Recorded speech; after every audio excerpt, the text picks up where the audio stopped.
On a typical fall afternoon, Dayton Duncan likes to do some yard work at his waterfront home in Ridge. However, his life and career have been anything but ordinary.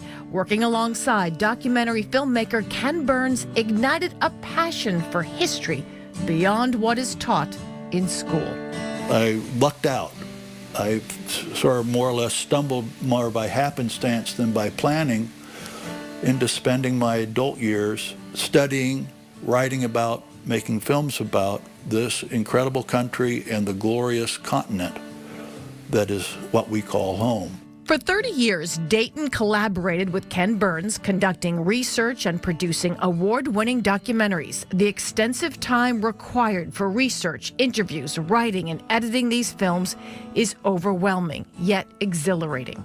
That kind of impact is as gratifying to me as the love of the work itself. I love the work itself. Dayton was born in Iowa. After graduating from the University of Pennsylvania, he ended up in Keene, where he was offered a part-time job at the local paper, the Sentinel. He was planning to head to grad school to become an English professor and hadn't thought of a career in journalism, but it fed his craving for curiosity. I loved reporting. I love the notion of just tracking down a story and interviewing people. What we used to do is we would rent a place on Spofford Lake. We caught up with Dayton at his home on the Kentucky River. This is where he and his wife spend most of the year, and this is where Dayton likes to write, on this porch. You see, out of habit, his writing is always accompanied by his pipe, which means, per his wife, no writing in the house. Dayton's career in journalism eventually transitioned into politics, where he accepted a position as chief of staff for Governor Hugh Gallen.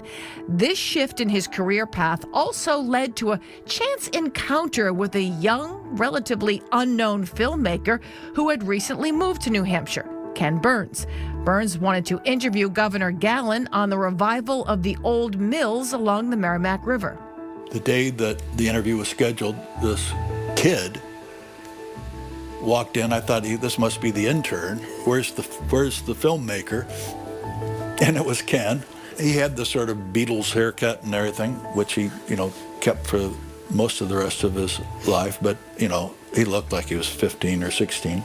Ken was living in Walpole and working on a film about the building of the Brooklyn Bridge. Dayton admits he was not impressed with the topic until Burns called him 1 year later.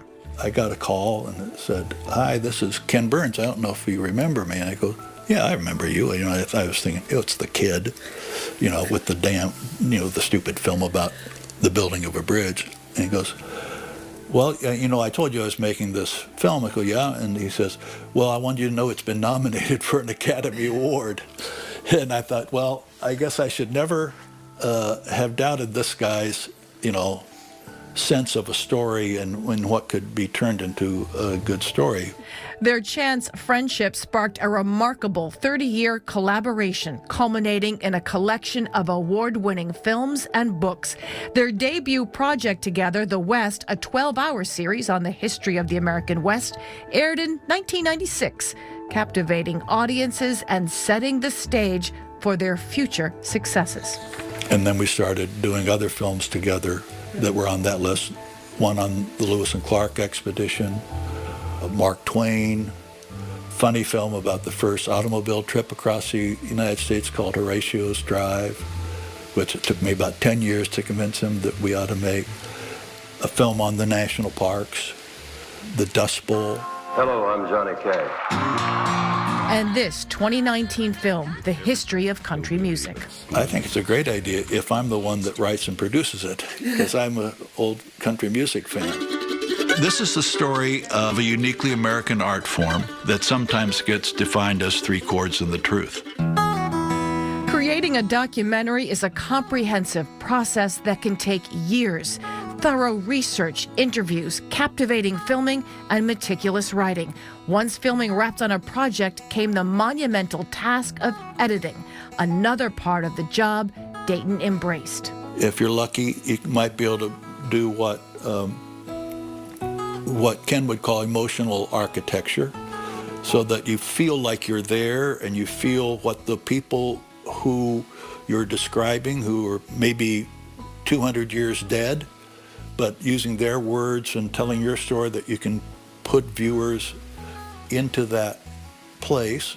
I love that challenge, like I love writing a book. Each of them have been great to do the research on. Part of my job would be to go to all the places involved in that history, whatever it is. He traveled to 59 national parks, including Glacier National Park in Montana, a favorite spot since that's where Dayton and his then-girlfriend Diane decided to get married. Years later, Dayton and Diane brought the kids, Emmy and Will, to Glacier for a family vacation. I got to go on this great buddy hike with Will, who was 8, and encounter a group of mountain goats that he wrote in his diary that night. I was having everybody keep a diary for our journey, and he said, this was the greatest day of my life. And so it was a pretty big day for me too. After the series aired, the National Park Service made Dayton and Ken honorary rangers. Which is just the greatest honor. It's about 50 people have been named honorary park rangers over the years. Many of them are dead presidents. No badge, but they got these really cool hats. I'm not really officially a ranger. I'm just for today. There. That's good.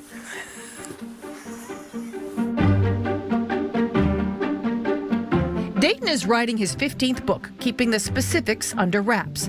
As he looks back at his 30-plus years of documentary filmmaking, he says he's gratified by the impact their films have made. To the notion that what I then created reaches people, and the people that it reaches get even more curious about history because of it, is really, what keeps my blood pumping.